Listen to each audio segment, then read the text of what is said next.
Hello everyone, my name is Larib Shafi and welcome to my YouTube channel. तो आज का जो टॉपिक है वो है अबाउट डिप्रेशन। तो मुझे ऐसा था कि I am dealing with depression for the longest period of time और शायद अभी भी वो चीज़ परसिस्टेंट है and I am dealing with it daily on the daily basis. Hi बेटा, डिप्रेशन हो गया है? डिप्रेशन कुछ नहीं होता।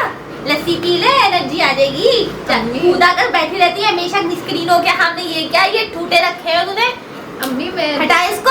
अम्मी मुझे डिप्रेशन है। ये जो इनके बेटा जो बता रही है डिप्रेशन कुछ नहीं होता। ये जो ठूटे लगाए हुए ना तुमने, ये जो डब्बे रखे हुए हैं, ये तवा जो तुमने रखा हुआ है नीचे, इसकी वजह से डिप्रेशन होता है। बेटा इसको इस्तेमाल करना बंद करो, डिप्रेशन कुछ नहीं होता। ठीक है, सही। सो आप अपनी फैमिली से या किसी और से डिस्कशन करते हैं अबाउट बीइंग डिप्रेस्ड और समथिंग, तो शायद वो आपको इस तरह के मशवरे देते हैं कि ऐसा कुछ नहीं है डिप्रेशन जैसा, you need to feel happy and everything else. तो ऐसा नहीं है, ठीक है। डिप्रेशन एक चीज़ है जो आपको हो सकती है, एक बीमारी है जो आपको हो सकती है। So what I am saying कि डिप्रेशन होना इज़ वेरी ओके। तो पहले तो आपको गिल्टी या शाय फील करने की ज़रूरत नहीं है कि आप डिप्रेस्ड हैं और लोग क्या सोचेंगे कि मेरा ब्रेकअप हो गया है या कुछ और हो गया है। एट टाइम्स आपके पास रीज़न होते हैं डिप्रेस होने के, ठीक है। आपके पास रिलेशनशिप्स ऐसे ही नहीं चल रहा होता, आपको फेलियर्स कांस्टेंट मिल रहे होते हैं लाइफ से फॉर किसी भी लेवल में या किसी भी फील्ड में, उसकी वजह से आप डिप्रेस्ड होते हैं या सैड होते हैं, ठीक है। तो उसके बहुत सारे रीज़न हो सकते हैं और कभी कभार आपके पास कोई एक्चुअल रीज़न नहीं होता। आपके पास किसी चीज़ की कमी होती है विच इज़ फिजिकल डिफिशेंसी। आपके पास कोई डिफिशेंसी होती है, किसी और वजह से आपको जो है ना डिप्रेशन फील हो रही होती है और डिप्रेशन से आप गुजर रहे होते हैं, तो उसके वो वाले रीज़न भी हो सकते हैं। So it's not necessary. और प्लीज़ डोंट थिंक कि आपको लोग जज करेंगे। सही, अगर कोई जज करता है तो वो उसका प्रॉब्लम है, आपका प्रॉब्लम नहीं है। It's okay to be depressed, it's okay to feel sad. सही है। अब मैं आपको बताती हूँ सिम्टम्स कि आप डिप्रेस्ड हैं, और अगर आपके पास मेजॉरिटी ऑफ द सिम्टम्स उसमें से मैच करते हैं तो there can be a sign कि आप डिप्रेशन से गुजर रहे हैं। So there is a disclaimer कि मैं कोई डॉक्टर नहीं हूँ या कुछ इस तरह का, मेरे पास कोई डिग्री नहीं है। मैं अपना सिर्फ रियल लाइफ एक्सपीरियंस शेयर कर रही हूँ कि मुझे कैसे पता चला कि मैं डिप्रेस्ड हूँ या मैं डिप्रेशन से गुजर रही हूँ। और फिर आप जब एक आपसे आइडेंटिफाई कर लेते हैं तो आप उसको फिर आप उसको ख़त्म करने की तरफ जाते हैं। तो फिर वो नेक्स्ट फेज़ होता है। अगर आप उसको आइडेंटिफाई ही नहीं कर पा रहे कि वो क्या प्रॉब्लम है तो आप उसके नेक्स्ट फेज़ में जा ही नहीं सकते, ठीक है। तो पहले आपको आइडेंटिफाई करने की ज़रूरत है कि whether you are facing this issue और नॉट, वन थिंग। दूसरी चीज़ ये है कि मैंने बहुत सारे डॉक्टर से या फिर मैंने बहुत सारे लोगों से और बहुत सारे स्पिरिचुअल लोगों से भी इस बारे में डिस्कशन किया और उसके ऊपर काम किया टू डील विद इट, ठीक है। और अभी भी एट टाइम्स कुछ दिन होते हैं जब आप सक्सेसफुल जाते हैं और कुछ दिन होते हैं जब आप हार जाते हैं, आप नहीं सक्सेसफुल हो पाते उस चीज़ से लड़ने के लिए। पर आपको एक कॉन्स्टेंट आपको एक कॉन्स्टेंट स्ट्रगल करनी पड़ती है to deal with it and it's okay. Don't feel shy, don't feel uncomfortable कि अगर मैं किसी को बोलूँगी कि मैं डिप्रेस्ड हूँ या मुझे लगता है कि मैं डिप्रेशन में हूँ या मैं अपसेट हूँ या मैं सैड हूँ, तो वो मुझे जज करेंगे या सोचेंगे कि पता नहीं इसके साथ क्या प्रॉब्लम है, अच्छी भली इसकी लाइफ है और ये हर वक्त जो है ऐसे ही अपसेट बनी फिरती रहती है, एक्स वाई से। No, it's not like that. अगर आपके पास रियल लाइफ में अच्छे मीनिंगफुल फ्रेंड्स हैं या आपकी फैमिली अच्छे सपोर्टिव है तो दे विल अंडरस्टैंड कि there is the reason behind it. सही है। तो एक चीज़ ये कि आप शायद इसके बारे में मत हो। दूसरी बात ये इट्स नॉट डिपेंडेंट ऑन कि आप इंट्रोवर्ट हैं या एक्सट्रोवर्ट हैं। लोगों को लगता है कि अगर आप एक्सट्रोवर्ट हैं और आप खुश हैं, बहुत ज़्यादा हर वक्त लोगों से मिल रहे हैं, आना जाना है, लोगों से बात कर पाते हैं, तो आप डिप्रेशन में नहीं हो सकते। It's wrong. हो सकता है आपका कोई फ्रेंड ऐसा हो जो आपके साथ उस वक्त बहुत खुश है और वो जो है आपके साथ बाहर जा रहा है, हैंग आउट्स कर रहा है, पर यू नेवर नो कि वो अंदर से कितना एम्प्टी फील करता है या कितना सैड फील कर रहा है या उसको बहुत कुछ अंदर भर के रखा है जिसके बारे में वो बात करना चाहता है। You need to understand this कि ये प्रॉब्लम किसी के साथ हो सकती है and it's very okay to have this issue, right. There is nothing wrong with your life. आप किसी से कम नहीं है, आपका कोई मेंटल इशू नहीं है या आपका दिमागी तौर पे आप किसी से लैकिंग नहीं है तो आपके साथ ये प्रॉब्लम है। तो फर्स्ट थिंग आपको पहले ये रियलाइज़ करने की ज़रूरत है कि आप you are okay, okay. Then now हम अब बात करते हैं कि सिम्टम्स क्या होते हैं डिप्रेशन के। Sadness and irritation. अच्छा, ये ठेले वाला जा रहा था यहाँ से। अच्छा, तो सबसे पहले ये कि सैडनेस या इरिटेटेड फील करना। तो सैडनेस किसी रीज़न की वजह से हो सकती है कि आपकी लाइफ में कोई ऐसी इवेंट हुआ है, जैसे कोई प्रमोशन नहीं हुआ या कोई इस तरह का इवेंट हुआ है कि आपका ब्रेकअप हो गया है मे बी, या आपके पास कोई और पर्सनल फाइनेंशियल इशू है आपकी लाइफ में, तो उसकी वजह से आप सैड होते हैं।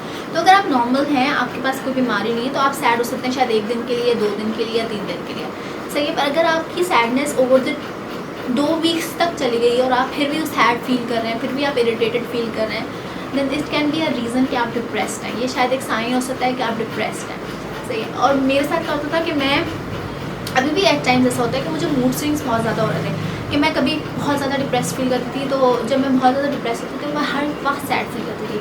मतलब ऐसा था कि अगर मेरे पास कोई खुशी का इवेंट भी आया है, कोई खुशी भी हुई है किसी बात से, तो मैं वो खुशी बहुत थोड़े से टाइम की लगती, उसके बाद मैं फिर से सैड फील करना शुरू कर देती थी। और वो सैडनेस कोई रीज़न नहीं है, कोई वजह नहीं है, ऐसा नहीं है कि कोई रीज़न है या कुछ है। और वो रीज़न हो सकता है कोई हो, पर वो रीज़न एक 4 महीने पहले थी, ठीक है। अब वो मैं उससे बाहर आ गई हूँ ना, वो रीज़न भी आगे चली गई है या वो बात ख़त्म हो गई है, इधर उधर हो गई है, पर मैं सैड हूँ, अभी भी सैड हूँ। 4 महीने हो गए बात ये, 5 महीने हो गए, मैं अभी भी सैड हूँ। क्यों हूँ मैं सैड? क्योंकि मैं डिप्रेस्ड हूँ, ठीक है।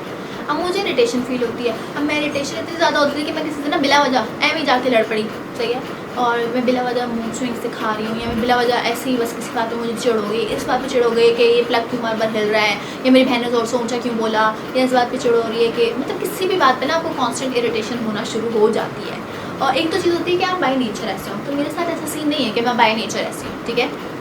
तो जब वो हो रहा था तो मुझे खुद तो उसका फ़ौरन आपको रियलाइज़ नहीं होता, पर after some time you start realising कि व्हाट्स रॉन्ग विद यू, सही। तो एक one of the symptoms is this hopelessness और फीलिंग एम्प्टी। अच्छा, होपलेसनेस जो है ना, वो बहुत अजीब सी चीज़ है, ठीक है। अजीब सी चीज़ ये है कि आपको ना होप कोई नज़र नहीं आ रही होती। आपका दिमाग आपको इस तरह से ट्रीट कर रहा होता है कि भाई लाइफ में अब कुछ नहीं बचा, सही है। अब लेट्स से आपका ब्रेकअप हो गया, सही है, या कोई वजह थी या फेलियर आपकी लाइफ में कोई आया, आपने बिजनेस इन्वेस्टमेंट किया वो नहीं चली, या कोई और चीज़ थी जो काम नहीं की फॉर एनी गिवन रीज़न, आपके रिलेशनशिप में या आपकी कोई आपकी लाइफ में प्रोफेशनल पर्सनल कोई एक आ गया मसला। अब वो मसला ख़त्म हो गया, पर आप उस पर सोचे जा रहे हैं, एक लूप कांस्टेंट चल गया ना कि अब तो मेरे साथ कुछ भी नहीं हो सकता, अब तो मेरे साथ कुछ भी नहीं हो सकता, अब क्या। और वो नेगेटिव थॉट्स आपको इतना आपके ऊपर डोमिनेट हो जाते हैं कि आप बिल्कुल होपलेसनेस फील करते हैं। इसी वजह से कहते हैं कि जो सुसाइडल फील करने लग जाते हैं, जो लोग डिप्रेस्ड होते हैं, तो आपको सुसाइडल थॉट आने लग जाते हैं कि यार अब तो लाइफ में कुछ बचा ही नहीं है, अब मैं क्या करूँ, सही है। अब मैं जो है ना ऐसा करता हूँ, मर जाता हूँ। तो this is not the end of the world, you need to realise this is not the end of the world. अच्छा, ये सारे डिप्रेशन के सिम्टम्स अभी सारे शेयर कर रही हूँ, अभी सॉल्यूशन कोई नहीं बता रही, जो मैंने अपने पास अपने ऊपर इम्प्लीमेंट किया और जो मैं अभी तक अपनी कांस्टेंट प्रैक्टिस बनाने की कोशिश करी, वो हम अगले किसी वीडियो में डिस्कस करेंगे। लॉस्ट ऑफ इंटरेस्ट, एक और सिम्टम ये भी है कि यू फील लाइक आपका इंटरेस्ट ख़त्म होना शुरू हो जाता है। आप एक जॉब करते हैं, जैसे मैं एक कांस्टेंट जॉब करने वाली बंदी हूँ और मैं जॉब करती हूँ, सही है। अब मेरा इंटरेस्ट अपने काम में नहीं रहा, अब मुझसे काम ही नहीं हो रहा। जो शायद मेरा इंटरेस्ट शायद मैं रोज़ तैयार होती थी, मेरा इंटरेस्ट उसमें भी नहीं रहा, या मेरा इंटरेस्ट किसी भी चीज़ में नहीं रहा कि मैं शॉपिंग करने जाऊँ, हालांकि मुझे बहुत ज़्यादा शॉपिंग पसंद है। तो मेरे साथ ऐसा हो गया था कि I used to feel like कि यार नहीं, शॉपिंग भी नहीं करनी, सही है, क्यों शॉपिंग करनी, छोड़ो, शॉपिंग में क्या रखा है। शुरू में जब आई स्टार्टेड फीलिंग सैड, तो मैंने स्ट्रेस शॉपिंग भी की है, इतनी शॉपिंग की है कि मैंने मतलब कि जैसे ना पैसा उड़ा दो फालतू, मेरा वजह 5-5, 10 शर्ट्स लेकर आ गए, कुछ ऐसी शर्ट्स भी लेकर आ गए जो कि शायद पहनी भी नहीं होती सारी ज़िंदगी, आपने कुछ भी नहीं पहनी, वो अभी तक पड़ी नहीं है, मतलब पहनी भी नहीं ना वो शर्ट्स, और वो ले ली, तो वो आपने स्ट्रेस शॉपिंग कर ली, सही। पर आपका इंटरेस्ट नहीं है, अब आपको उन कपड़ों में लेकर तो आओगे, पर आपका इंटरेस्ट नहीं मिल रहा, आपका इंटरेस्ट किसी चीज़ से भी ख़त्म होना शुरू हो जाता है। तो this can be one of the symptoms कि यू आर डिप्रेस्ड। कहते हैं कि अब सारी चीज़ें ना एक दूसरे को लीड करती हुई जाती हैं। तो एक और चीज़ इसी को चीज़ को लीड करती है, वो है लैक ऑफ कॉन्सेंट्रेशन और फोकस। जब आपका इंटरेस्ट ख़त्म हो जाता है तो ऑब्वियसली आपको फिर कॉन्सेंट्रेट करने में भी बहुत इशू होता है।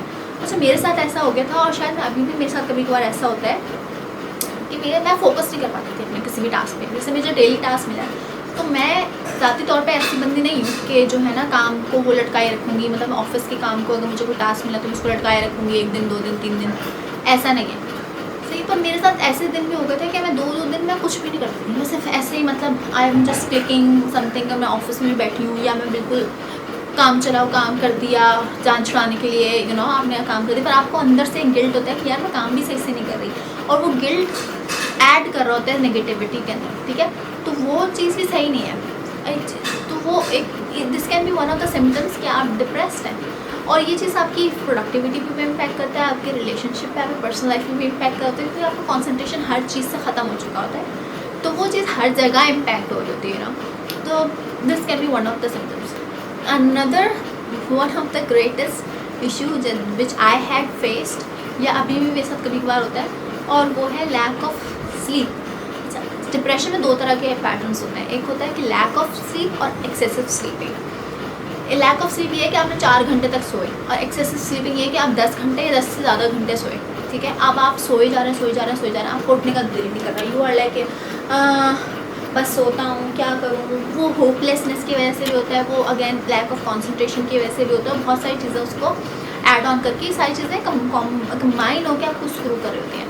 सही. तो लैक ऑफ, मेरे साथ क्या था, लैक ऑफ स्लीप. एक और चीज़ ये होती है कि साइंटिफिकली व्हाट डॉक्टर से इसके, या तो आप सोने की कोशिश कर रहे होते हैं और काफ़ी देर तक आपको नींद नहीं आ रही होती, या आपकी बार बार नींद खुल रही होती है. सही. आप जैसे सो रहे हो, खासतौर पे जब आप अर्ली इन द मॉर्निंग के जो टाइम होते हैं, जैसे 5 बजे के बाद आपकी बार बार नींद खुल रही होती है, या आपको नींद नहीं आ पा रही होती है, या रात में ही आपकी नींद इतनी कम होती है कि आप सो ही नहीं पाते. तो मेरे साथ ऐसा था कि मैं 4 घंटे सो रही थी, और 4 घंटे सोना is just not my thing. मैं वो वाली इंसान हूँ कि जो शायद 11 बजे रात को सो जाती थी. ठीक है, जो नॉर्मल लाइफ का जो पैटर्न मेरा था वो ये था कि मैं 11 बजे सो जाऊँगी. मेरे फ्रेंड्स को पता कि जो है ना ये बेबी है, ये तो 11 बजे सो जाती है. आई वॉज लाइक कि अब वो 1 बजे तक नींद नहीं आई, 2 बज गए, 3 बज गए, 4 बज गए, आँखों में ही 4 बज गए. आपको इधर उधर होते हैं. कुछ पे शायद वो आप फिर कोई सीज़न देखना शुरू कर देते हैं, जस्ट टू कि अब नींद नहीं आ रही तो चलो एक सीज़न लगा लो, अब नींद नहीं आ रही तो किसी से बात कर लो. सही. तो ये सारी चीज़ें भी होती हैं. This is one of the symptoms. Appetite change and weight change. तो आपके साथ 2 तरह के अगेन केसेस हो सकते हैं. ज़्यादातर मेजॉरिटी लोग जो डॉक्टर्स या रिसर्च में मैंने जो पढ़ा है उसके हिसाब से ज़्यादातर लोगों के साथ लॉस ऑफ एपेटाइट होता है कि वो कम खाना शुरू कर देते हैं, जिसकी वजह से उनका वेट लूज होना शुरू हो जाता है. और कुछ लोग बहुत एक्सेसिव ईटिंग करना शुरू कर देते हैं, और जो है जिसकी वजह से उनका वेट गेन होना शुरू हो जाता है. तो in my case I was losing appetite, और मैंने शायद बहुत कम खाना शुरू कर दिया, जिसकी वजह से बीच में तो मतलब ऐसा हो गया था कि मैं खा रही हूँ तो एकदम कचरा खा रही हूँ, कि मतलब कोई फजूल चीज़ उठा के खा ली, या तो मैं खा ही नहीं रही. ठीक है, तो वो काफ़ी टाइम तक ऐसे चला कि मैं कुछ खा नहीं रही. और वो मतलब आपको ना इतना ऑकवर्ड. अब आपको कोई बोलता है यार तुम खा नहीं रही, यार तुम खाओ, या तुम सही कर लो, अपना खाना पीना सही कर लो. भाई कैसे कर लें? मैं आपको किसी को एक्सप्लेन भी नहीं कर पा रहे होते ना कि यार मैं जानबूझ के थोड़ी कर रही हूँ, मैं जानबूझ के थोड़ी मैं सो नहीं रही और मैं जाग रही हूँ, या मैं जानबूझ के इतना इरिटेट नहीं हो रही ना. तो आपको भी समझने की ज़रूरत है कि कोई बंदा कॉन्स्टेंटली एक तरह के पैटर्न्स को रिपीट कर रहा है, तो उसके साथ कोई प्रॉब्लम है. Talk to that person, what's wrong with you. ये आपको भी अंडरस्टैंड करने की ज़रूरत है. Next is low of energy. Again वो फिर होपलेसनेस, स्लीपिंग पैटर्न्स, ये सब चीज़ें ऐड होकर के आपकी जो है ना लो एनर्जी कर देती हैं ओवरऑल. आप जो ना, या तो फिर कुछ केसेस में कुछ लोग कहते हैं कि वो आप बहुत ज़्यादा रेस्टलेस फील कर रहे होते हैं, कि आपको ना वो खिच के दिमाग में चल रही होती है. तो मेरे केस में शायद मेरी ओवरऑल वाइब या थोड़ी ओवरऑल एनर्जी थोड़ी हाई है, तो मैं जो है ना अजीब से खिच अब ऐसे एक्सप्लेन नहीं कर सकते. There is no word to explain it, पर आपके दिमाग में किच चल रही होती है, जो आप शायद रियलाइज़ नहीं कर पा रहे होते हैं, किसी और को बता नहीं सकते, एक्सप्लेन नहीं कर सकते इन टर्म्स ऑफ वर्ड. पर एक रेस्टलेसनेस होती है, एक जो ना घबराहट होती है कि मैं क्या करूँ, कुछ समझ नहीं आ रहा, मैं क्या करूँ. कोई चीज़ फिक्स करने वाली है पर आपको नहीं पता आपने फिक्स भी क्या करना है. आपको इरिटेशन भी हो रही है, आपको पता भी नहीं है कि क्या, आप किसी को समझा भी नहीं पा रहे, किसी फ्रेंड को बोल भी नहीं पा रहे कि मैं सो नहीं पा रहा है कुछ. आप एक दिन तो बोलेंगे कि यार मुझे नींद नहीं आ रही हो, आप शायद एक दिन आपके साथ हो, 2 दिन आपके साथ हो, कितने दिन याद नहीं करेगा. वो भी इंसान है ना, लाइफ है. This is what is. ये चीज़ें जो है ना मुश्किल बना देती हैं. ये चीज़ें आपके लिए चीज़ें मुश्किल बना देती हैं, आपका रहना मुश्किल बना देती हैं, आपकी लिए लाइफ गुजारना मुश्किल बना देती हैं, अगर आप उन चीज़ों को रियलाइज़ ना करें, या कोई और आपको रियलाइज़ ना करवाए कि मे बी आपको डिप्रेशन है, या आपको किसी चीज़ को फिक्स करने की, आपको थेरेपी की ज़रूरत है, या आपको किसी स्पिरिचुअल थेरेपी की ज़रूरत है, या आप किसी कंसल्ट करें किसी डॉक्टर को. आपके लिए जीना बहुत मुश्किल हो जाता है. I totally understand that, because I have been through that. और आप शायद उसको ना इस तरह से समझा नहीं सकते किसी को, जब तक कि आप किसी को एक्चुअली बताएं ना, जो कि उससे या तो गुजर चुका हो या वो एक्सपर्ट हो, यू नो. तो आपको ये चीज़ें कंसल्ट कराने की ज़रूरत है. उसके बाद है लैक ऑफ पेइंग अटेंशन, जिसकी वजह से आप मेमोरी इश्यूज़ भी होते हैं. अच्छा, जब आप अटेंशन या कॉन्सेंट्रेशन लूज़ कर चुके हैं तो आपको ना चीज़ें भूलना भी शुरू होती हैं. किसी ने आपको बताई, आपने ऐसे ही रैंडमली ऐसे ही बैठे हुए थे, और किसी ने आपको एक बात बताई और आपने जो है सुनी अनसुनी कर दी, और बाद में आपको याद भी नहीं रहा किसी को बात बोल के. आप कोई काम कर रहे थे, आपको याद नहीं रहा, कि आपको कोई काम बोला था। मेरे साथ ऐसा और था कि मुझे कोई टास्क असाइन थे 3 4 5, उसमें 2 मिस हो गए, मुझे याद ही नहीं रहा। आपका कॉन्सेंट्रेशन नहीं है ना, आपका फोकस आउट हो गया है। तो आप कैसे डिसाइड करेंगे कि क्या चीज़ थी, क्या चीज़ करने वाली है, क्या चीज़ नहीं करने वाली। तो उस पर मैंने काम किया है और आई विल टेल यू कि मैंने कैसे कैसे चीज़ों को फिक्स करने की कोशिश की है और अभी तक कर रही हूँ। एक और चीज़ है ना, वो है गिल्ट। जब आप अपसेट होते हैं ना किसी चीज़ के बारे में, तो आपके साथ एक पैटर्न ये हो जाता है कि आप हर चीज़ का कसूरवार अपने आप को डाल देते हैं। लाइफ में ये सही नहीं हुआ, तुम्हारी अपनी गलती, ये सही नहीं हुआ, तुम्हारी अपनी गलती, ये चीज़ नहीं चली, रिलेशनशिप नहीं चला, या फॉर एग्जांपल कोई चीज़ एक्सपेक्टेशन थी किसी की आपसे, आप मीट नहीं कर पाए, या आपके बॉस की कोई एक्सपेक्टेशन थी वो आप मीट नहीं कर पाए, या आपका कोई टास्क था वो आप डिलीवर नहीं कर पाए, या स्टडी का कोई असाइनमेंट था वो आप कर नहीं पाए। You start to feel guilty. आप अपनी सैडनेस की वजह से भी गिल्टी फील हो रहा है, आप lack of concentration, lack of sleeping, lack of productivity, हर चीज़ की वजह से अपने आप को गिल्टी, अपने आप को ब्लेम कर होते हैं कि भाई तुम्हारी गलती है, तुम्हारी ही गलती है, लारे तुम ही ख़राब हो, तुम्हारा ही मसला है, किसी के साथ कोई मसला नहीं, सब खुश हैं, सबकी लाइफ परफेक्ट है। तो इट्स नॉट लाइक दैट। आपको नहीं पता ना कि अगर मैं आपके सामने यहाँ पे बैठी हूँ तैयार होके, तो इट्स नॉट नेसेसरी कि मैं सब कुछ फिक्स है, इट्स नॉट लाइक दैट। तो आपको ये चीज़ अंडरस्टैंड करने की ज़रूरत है कि not everything is what you see, ठीक है, is like what you see. तो आप जिस तरह से मुझे परसीव कर रहे हो, हो सकता है मैं इंटरनली वैसी ना हूँ। So you need to understand that. तो जो नेगेटिव थॉट्स का जो ये लूप है, वो एक लूप चलता चला जाता है और आपको उसको ख़त्म करने की ज़रूरत है। वो आप खुद ख़त्म कर सकते हैं। अगर आप किसी डॉक्टर के पास जाएंगे, हो सकता है आपको दवाइयाँ देते, कुछ भी देते, तो वो चीज़ें है, पर आपको खुद भी एफर्ट करने की ज़रूरत है। पहले तो अपने आप को गिल्टी फील कराना बंद करने की ज़रूरत है, अपने आप को ब्लेम करने की, ख़त्म करने की ज़रूरत है, और अपने आप को शाय फील करने की ज़रूरत नहीं है कि मे बी मैं किसी फ्रेंड को बताऊंगा या किसी को बताऊंगा तो वो मुझे जज करेगा। नहीं, it's not like that. It's very okay, it's okay. अगर आप चाहते हैं बाहर जाके किसी को बताते हैं कि डिप्रेशन हो रही है। शुरू में मैं भी बताती नहीं थी किसी को कि भाई मेरे साथ ये मसला है। बाद में मैंने लोगों को बताना शुरू कर दिया कि मुझे लगता है कि मेरे साथ ये मसला है, मेरे साथ ये मसला है, मेरे साथ ये मसला है। It's very much okay. मेरी एक चैनल आईडी बंद हो गई है बातें करते हुए। So it's okay. अगर आपको लगता है कि इनमें से कोई से भी सिम्टम्स हैं जो आपके साथ मैच करते हैं और आपको लगता है कि आपको भी डिप्रेशन हो सकता है या आप डिप्रेशन फेस कर रहे हैं, तो घर वालों से बात करें, अपने किसी डॉक्टर को कंसल्ट करें, किसी को भी कंसल्ट करें। आप खुद से रिसर्च करना चाहते हैं, खुद से रिसर्च करें टू डील विद इट और जस्ट गेट ओवर इट, ठीक है। थोड़ा टाइम लगेगा, बी रिलैक्स, स्टार्ट ओवर। हो सकता है 10 दफ़ा स्टार्ट करना पड़े, बार बार स्टार्ट करना पड़े, थोड़ा टाइम लगेगा, but you will be fine. Believe me, you will be fine. अगर आपको ये पसंद आई है वीडियो, तो please don't forget to like, share, subscribe and comment. और अगर नहीं पसंद आई है तो फिर let me know, I will try to fix it and I will see you in the next video. Bye.